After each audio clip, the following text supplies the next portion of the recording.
আল্লাহুম্মা রব্বিরহামহুমা কামা রব্বায়ানি সগীরা।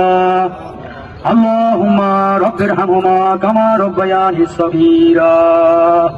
ইয়া আল্লাহ, আমাদের বাংলাদেশের সাবেক প্রধানমন্ত্রী বিএনপির চেয়ারপারসন বেগম খালেদা জিয়া অত্যন্ত অসুস্থ। ইয়া আল্লাহ, বাংলাদেশের সকল দল মত নির্বিশেষে সকলের প্রিয়, সকলের আস্থাভাজন নেতৃত্ব বেগম খালেদা জিয়া অত্যন্ত সংকটাপন্ন অবস্থায় হাসপাতালে ভর্তি রয়েছেন। ইয়া আল্লাহ, ইয়া আল্লাহ, আমাদের এই বাংলাদেশের আপসীন নেত্রী বেগম খালেদা জিয়ার সুস্থতা কামনায় আজকে আমরা হরিপুর উপজেলার সদর ইউনিয়নের তোররা বাজারে হাজার হাজার মানুষ তার সুস্থতা কামনায় আমরা হাত তুলেছি। ইয়া আল্লাহ, ইয়া আল্লাহ, আমরা গুনাহগার, অনেক গুনাহ করেছি।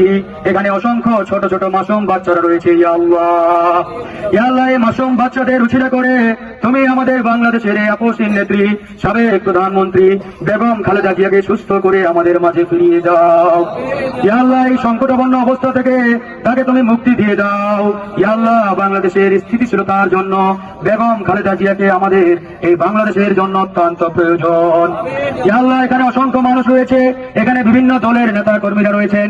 আমরা দল বুঝি না, মত বুঝি না, আমরা বাংলাদেশের একজন দেশপ্রেমিক নেতা হিসাবে বেগম খালেদা জিয়ার সুস্থতা কামনা করছি। ইয়া আল্লাহ, ইয়া আল্লাহ, মাগরিবের নামাজ পড়ে আল্লাহ এসারের ঠিক পূর্ব মুহূর্তে তোমার দরবারে দুহাত তুলে আমরা মোনাজাত করি। ইয়া আল্লাহ, ইয়া আল্লাহ, কিছুক্ষণ পরে পবিত্র এসারের নামাজ অনুষ্ঠিত হবে।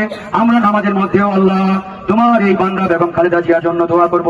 ইয়া আল্লাহ, আজকে এই ঠাকুরগাঁও 2 আসনের অন্তর্ভুক্ত হরিপুরের এই হাজার হাজার মানুষ বেগম খালেদা জিয়ার জন্য দোয়া করছেন। ইয়া আল্লাহ, ইয়া আল্লাহ, তিনি আমাদের সকলের আস্থাভাজন দেশপ্রেমিক, বিগত সময়ে অনেক জুলুম নির্যাতনের শিকার হয়েছেন, কিন্তু আল্লাহ তিনি আপোষ করেন নাই, তিনি আল্লাহ দেশেই থেকেছেন।